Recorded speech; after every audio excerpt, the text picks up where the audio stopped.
Whenever you use the word attribution, there is a reaction from anybody in revenue. Absolutely. When I first got into this attribution space, I first got fascinated by RevOps in the concept of how do you drive full funnel visibility and full funnel accountability that touches the customer. What do you think about the first touch, last touch, source-based methods? I would say that most companies that I talk to, when we talk about attribution, it is exactly just that. First touch, last touch, and they look at the form fill. But the form fill is always that indicator of there's interest, it's qualified, right? Like in your journey, what have you seen? Like what are the different perspectives that these individual stakeholders and how they see attribution itself? I think in the worst case scenario is you have all of these different stakeholders coming to the table with a different perspective on a different definition of what attribution even is, right? What it means to the business. So thank you everyone for joining and welcome to another episode of our RevTalks, RevShore webinar and podcast where we interview key GTM leaders in the B2B space around how their art and science of capturing, creating, driving demand, pipeline and revenue, and especially around very tricky topics. Today, we're very lucky to have Rosalyn Santa Elena, who's joined us today. She is the founder, CROO of the Revenue Collective, and she spent over 25 years in revenue operations, field operations. She's had a very eclectic career, and especially pioneering the revenue operations movement in the B2B space. So welcome, Rosalyn. Yeah, thank you. Thank you for having me, and thank you for such kind words on the introduction. I'm excited to be here. Absolutely. No, I've personally been inspired by a lot of the work that you do. And I got started into this space by listening to your podcast. So I'll be always grateful for that. So Rosalind, what I thought we'll do is, in your own words, we'd love to understand your journey, the revenue operations, community and the whole movement that you pioneer. And then we'll get into the topic at hand of attribution. Yep, love it, love it. Yeah, so I'm Rosalyn Santa Elena, a long time, operations leader, been in the space, as you said, for quite some time. I think been in RevOps before, it was even called RevOps, and certainly before RevOps was cool or a thing. Sales ops, field ops, go-to-market ops, kind of all the different kind of operations, but have really, spent the last couple of decades really supporting revenue end to end, right? From top of funnel through prospect, through becoming a customer, and especially with the rise of SaaS, really through that extended customer journey. So I've sort of seen the good and the bad. I tell people the good and the bad and the ugly of operations, but have a huge passion for it. And as you said, just been really an evangelist, I think, for revenue operations, because I do think that with good operations, it really unlocks and unleashes a lot of really goodness for a business, whether you're in growth status or not, even from a retention perspective, but really providing a better customer experience. And so I'm excited to talk about attribution because, like we mentioned before we kind of jumped on live, was sometimes people, whenever you use the word attribution, there is a reaction from anybody in revenue. Absolutely. And, for me, when I first got into this attribution space, I first got fascinated by RevOps in the concept of how do you drive full funnel visibility and full funnel accountability that touches the customer. So with that, what has been your experience, Rosalind, as you've kind of been a RevOps leader and doing various roles in the B2B, GTM, and revenue space? What has been your experience around attribution, how people are trying to do it? What's the imperative of attribution and challenges? Yeah, that's a lot. I think with that we can unpack. I think, kind of when you think about attribution, I think it's definitely evolved over the years, right? I think attribution in the past was much simpler to understand what was happening with your prospect and with your potential buyers. But now with the rise of, all of this different types of social media, just so many different touch points, so many ways for a prospect to engage with your business all across sort of the entire life cycle, that it's become extremely complex. I think it's really complicated, and with the with the rise of a lot of the technology, it almost, on one hand, it simplifies and helps with visibility, and on the other, it almost makes it more complex with all of the technology and kind of figuring out what to use when. Right. Absolutely. And, one of the key things that when we work with customers and, as we talk to a lot of teams around attribution, is that there's a lot of distrust, right? So there's a lot of technology. You're right that the complexity of the B2B motion has just increased significantly. So gone are the days of a single motion. Now, even within the same company, you're seeing both marketing, sales, product-led, community-led, ABM, dark social, everything going on at the same time, right? Yep. And so traditional attribution no longer adapts to it, right? So whether if someone was trying to use a traditional attribution approach, you can no longer adapt to it because it doesn't no longer adapt to your complexity of the GTM motion. At the same time, there's a lot of distrust that also leads to more distrust because you don't know whether the analysis that you're doing, the data that you have, is really reflecting the GTM motion, number one, in the first place, and then whether it can even reflect the impact that all of your activities are having, whether it's marketing, whether it's your SDR, BDR motion, or the sales motion. So that's what we are seeing in this space of how you want to kind of navigate attribution when there's a lot going on in the GTM motion itself.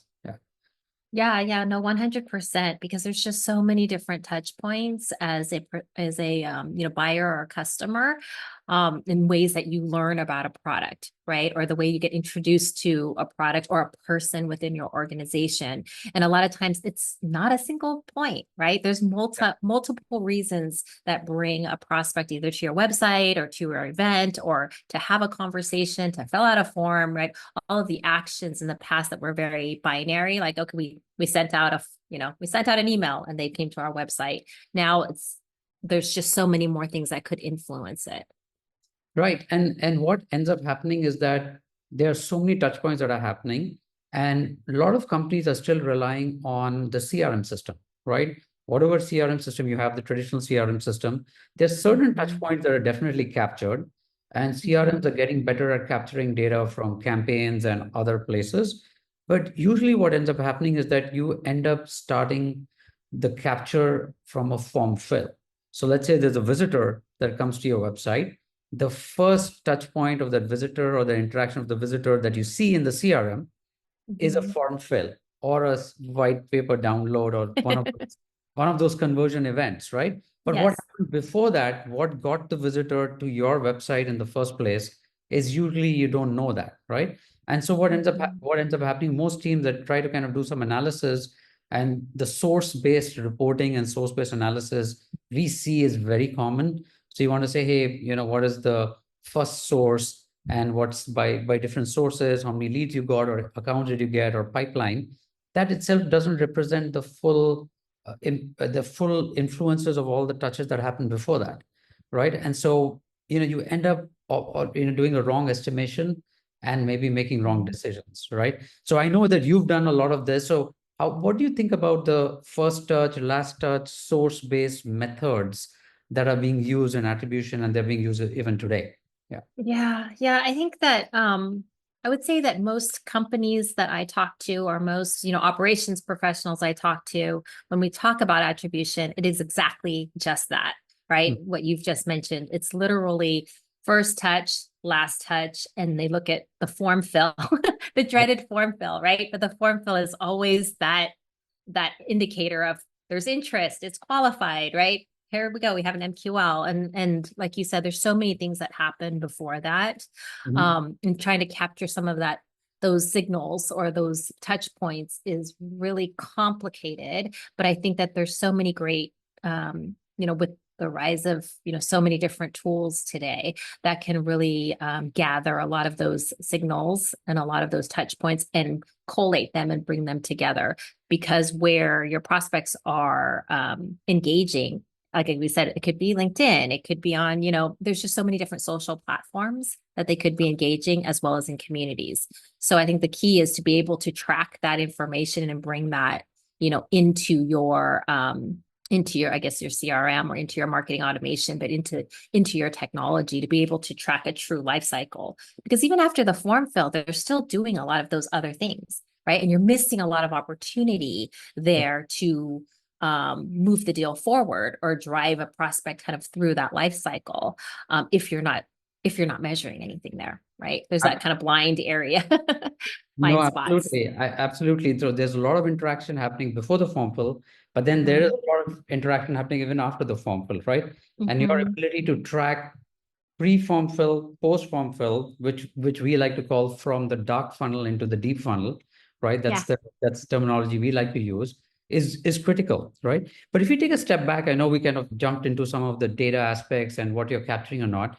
What is the organizational imperative that you're seeing? Because what I find in a lot of companies is that you have RevOps, you have marketing, Yep. that's the CMO, the demand generation team, and then there's the CRO Yep. and the CEO, all having a point of view on how attribution needs to be done, and all Yes. having a perspective on how to use attribution. So, like in your journey, what have you seen? Like, what are the different perspectives that these individual stakeholders or stakeholder groups bring to the table, and how they Mhm. see attribution itself? Yeah. Yeah, I think the in the worst case scenario, I guess we look at kind of best case and worst case, but I think in the worst case scenario is you have all of these different stakeholders coming to the table with a different perspective on one, a different definition of what attribution even is, right? What it means to the business, but also what attribution is used for. Like, what are we going to do once we have this information? And unfortunately, I think a lot of times it is associated with credit, right? Because everybody wants to know, hey, what did I do? Give me credit for this, because unfortunately, compensation, incentives are often driven by things that you measure through attribution, which I think causes a really negative, could potentially cause some negative behavior, and then prevent the organization from really leveraging the information to make better decisions moving forward, right? Because everybody, how many times you've been in a room where everyone's argument is this inbound or outbound, or, was the first touch the form fill, or was it, the invite that a BDR sent to an event? And so there's a lot of that sort of chaos and swirl, if you will, that happens that's really unnecessary if you can really take a step back and align on, what are we trying to, what's the information we're trying to gather? What are we going to do with the information? Because at the end of the day, it's about what's the outcome we're trying to drive, and then working backwards to say, okay, what's the strategy to get to that outcome, and then building the tactics, right, in between. No, absolutely. I completely agree. I think the whole credit question almost kind of is counterproductive to the attribution objective. Yes. Yeah. Unfortunately, it's there, right? Because I think attribution, the way it's been applied in the B2B space, has been about how do you allocate credit to a particular touch, whether that's a marketing campaign or an SDR, BDR sequence, or Yep. a sales call or a sales activity, right? Yep. It's kind of been driven almost by the methodology that's been used driving the usage, and then it's kind of created this vicious cycle, right? So unfortunately there's this credit question, and we find that a lot of teams use this in different ways. Like, so definitely it's the compensation, because you have targets, and then you're trying to Mhm. say, okay, how much credit should I give for this opportunity to marketing versus the SDR BDR team versus the Yep. sales team, or this close one business, who should get credit for this? And it becomes counterproductive, because that was really not the point of attribution. The point of That's right. attribution was to figure out how different activities, each team, each activity has a role to play at different stages of the funnel, right? And it was trying to figure out what is working at what stage, and how do all of these come together to Mhm. drive the outcome to pipeline and business, right? And then figure Right. out how to tweak those things, if to make it better, right? So the credit Exactly. cards definitely become counterproductive now, and we still see a lot of credit wars, and the approach of credit going into the way, the methodology, the mathematics, and the computation of attribution itself, which in my mind is a bit unfortunate, because then you don't get the full potential of attribution, right? So one of the teams that we were working with, we started doing attribution, and then unfortunately the RevOps team, who's usually stuck in the middle, right, come up with a methodology to say that, hey, if a lead comes in from marketing but does not convert into a meeting with the SDR team within 90 days, marketing does not get credit for it, right? And so Mhm. as soon as you define that as a methodology, Yeah. that initiates distrust and that initiates a credit war, even if people are aligned, right? So Yes. in your mind, how have you solved these kinds of situations if you've been able to solve? I know these are tough situations. Like how have you solved and had been able to take a step back and say, hey, even though we might be applying these rules, we don't want to get stuck in credit wars. Yeah. Yeah, definitely. I think this is a real tough challenge for every company. I think if we were to, poll, 100 companies, I'm sure 90 of them would probably say, hey, this isn't working the right way or isn't good enough for the business. And probably 10 will say, yeah, it's working. We've got information and it's working pretty well, but it could be better. Mhm. Because that's the other thing is always could be better and always changing. But I think you're right. As soon as you start putting some hard, fast rules like time based, which is important to do because you do need to have some structure in place. But as soon as you do that, you know that there's going to be some negative behavior, Yeah. right? Mhm. So as soon as you do that, but I think, being able to, like we said, kind of really taking a step back and saying, forget about credit or who does what and thinking about the team as, at the end of the day, it's customer experience, customer life cycle, revenue team has ownership for all of that, right? End to end funnel and continuing to understand that messaging and then using attribution instead of equating to credit, but really attribution, equating to the different touch points to help us understand what could we be doing better, right? And looking at the data that way versus saying, oh, this touch point was from marketing or from sales or from a BDR effort, but really at the highest level, looking at what are the different touch points, regardless of, the tactics of who is facilitating those touch points, but really looking at what are those touch points across the life cycle and then understanding, okay, what's working, what's not. Like taking, I guess maybe if you take a step back and remove the person or the people, right, Mhm. from the conversation and talk about the process and talk about the strategy. And then you can layer in rules of engagement on who should actually be doing the tactics. But the most important thing is like, what are those touch points? What's working and what's not?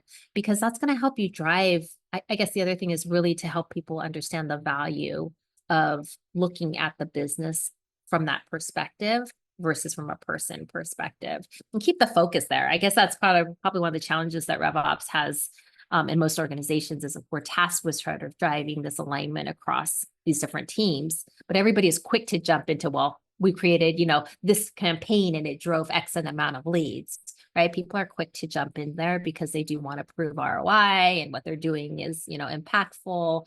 Mhm. But for RevOps to really push the agenda of stepping outside of that and looking at the influence and the campaigns in terms of what's working and what's not. Yeah. Easier said than done, I think, as I'm saying it. No, but I love the idea. I was smiling because the idea of abstracting away from the people aspect of this to more of the process and the analysis, right? So Yes. one of the things that we found useful is that just help the teams come together and visualize the end-to-end journeys.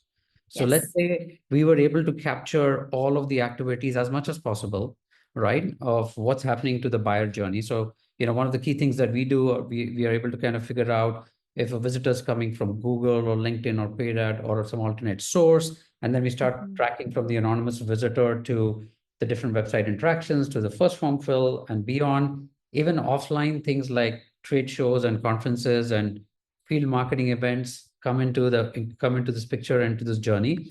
And if you're able to then track these journeys, you're able to aggregate these journeys. What that reveals is a very interesting picture of synergies, right? Yes. Right. And that's very important, right? Because once you have that journey view in front of you and the journey of not only the individual account, the individual contact, the person or the lead that's going Mhm. through this journey, but when you aggregate it, right? So you look at that, what are the top 10 buyer journeys that are happening?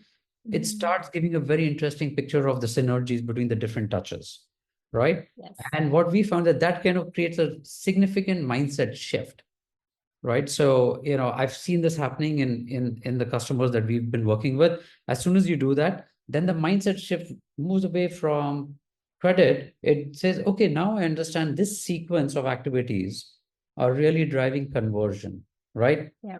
Into from MQL to SQL, whatever stages, it's an ABM motion or a lead-based motion, doesn't matter. But, and then you say, okay, now we know that this is the sequence of activities that are most common in driving conversion. So how do we orchestrate that sequence of activities more, right? Obviously, you have to understand from a data perspective, and since we're, from a data analytics background here at RevSure, we always look at statistical validity of that insight. But once you have that insight, which is valid, then you can actually then focus on orchestrating, taking action rather than the measurement aspect, right? And so that becomes a beautiful transition between just looking at credit and measurement to say, hey, now I have an insight that I can take action on, right? So not sure if you've seen that. Like, how have you seen attribution used to kind of say, okay, now I can orchestrate this mix of marketing touch followed by an SDR BDR touch followed by a trade show Exactly. or a conference or webinar?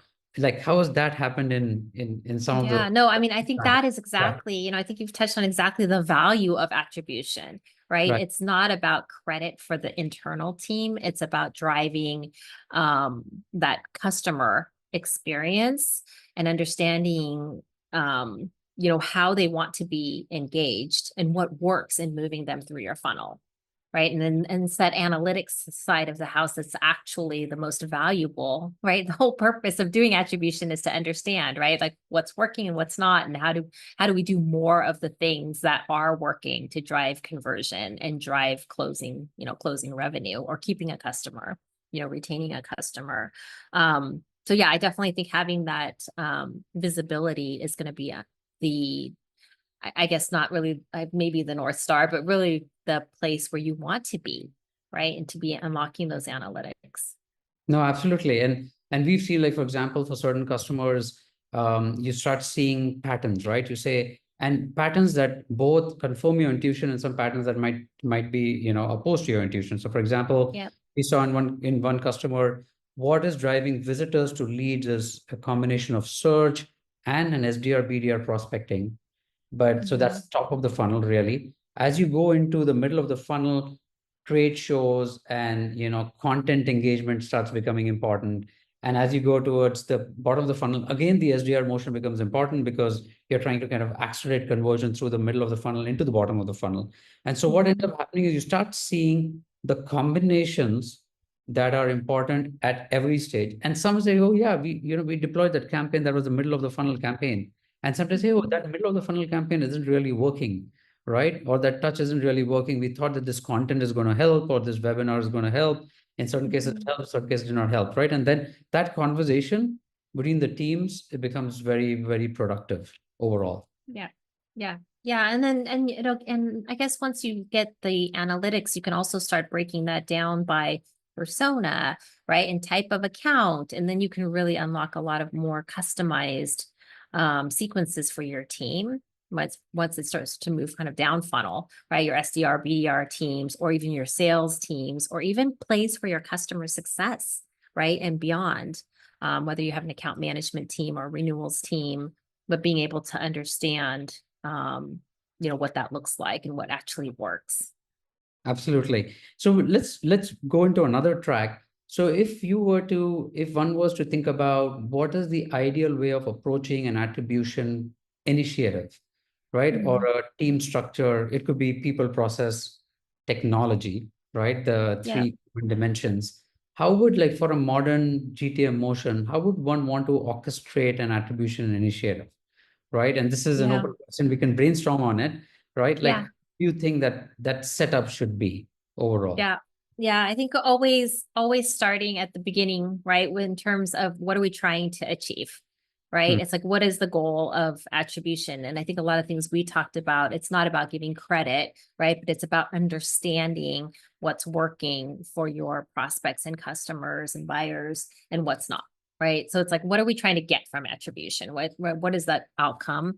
And then going back to say, okay, what's our strategy to go do that? Right. And a lot of those are going to be things that we know work because we've done them before. And there's going to be a lot of testing, right? Things that we think kind of those bets and assumptions. And then before anything else is always about what's the data, right? What is the data that we need to capture in order to measure and measure effectiveness and get to the outcome, right? See if it's working or not.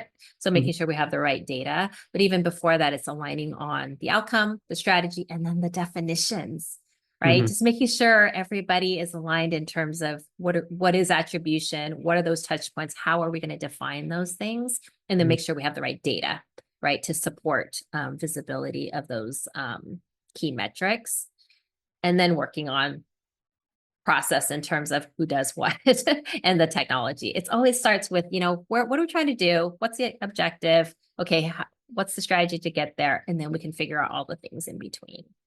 Got it. And no, I completely agree. And in that situation, if you wanted to think about what is RevOps' role in orchestrating this process, is this owned by RevOps? Is this owned by marketing? Who owns the orchestration of this attribution initiative? Yeah. So in my ideal world, right, RevOps is sort of the orchestrator, right? The person or the team who provides the framework for the thought process and sort of the framework of how we're going to go build it. And then working with the sort of subject matter experts, right? You're working with marketing to understand and fill in the blanks, but also bringing sales to the table, right? And bringing, finance to the table, but bringing the right people together to make sure that there's a single view of Right. how we're going to do attribution. Right. Absolutely. And what we've also seen, one additional element that becomes important, you talked about what are the key questions you want to answer, right? Like, what are the questions? Like the question could be, okay, we want to figure out which touch points to double down on, or we want to figure out what is the right sequence of, touches to orchestrate that are going to give us the best conversion, right? We're not going to think about where the credit goes, but we're going to think about how things are working in unison, right? Rather than kind of trying to divide credit across different aspects. The third thing that we've seen also is figuring out what attribution analytical approach you want to use, right? Yeah. So we talked about how first touch and last touch might not be the best methods, primarily because sometimes you don't have complete data in the CRM systems or in the systems that you're using. You might want to use a different approach, which is more multi-touch. And nowadays, you can kind of capture data more and more. So you can actually have a multi-touch attribution approach that helps you kind of measure certain aspects. And also there are newer approaches like marketing mix, et cetera, that are coming into play. And so you want to kind of decide and align on an attribution approach, an attribution model that everyone understands, right? Yes. Less opinion-based, more data-oriented, right? So that's a very key aspect that we kind of try to suggest to our customers. Let's not put arbitrary rules. Let's kind of make it more data-oriented so that you can learn from what's happening rather than inserting a point of view that is already kind of predefined, whether that point of view is on, okay, is it a 90-day window or is it a 30-day window, et cetera, right? And those rules can go pretty crazy if someone starts doing that. So that's another approach, that's another aspect, like what's the analytical approach for attribution that you end up using. And then very important is the scope, right? Because you want to make sure you capture all of the different touch points, right? So sometimes there's certain touch points. Do you want to bring in the partner touch points or not? Do you want to bring in the offline touch points or not? There are enough systems today that are reporting local attribution, right? So in Google Ads, you'll see an attribution report, but that's only looking at Google touches, right? Or in LinkedIn, there'll be some report, or in, different systems have their own local attribution, but what you want to do is to bring it together so you have a holistic picture. So that's the other aspects that we see around how you can kind of think about a more holistic attribution initiative. And in terms of where the orchestration, we feel that RevOps has a key role to play, in collaborating with marketing and sales and other teams around the attribution initiative, because they're in the best situation to kind of orchestrate this, right? And create the definitions of what are the metrics and KPIs we're going to measure and what are the actions that we want to drive across the funnel.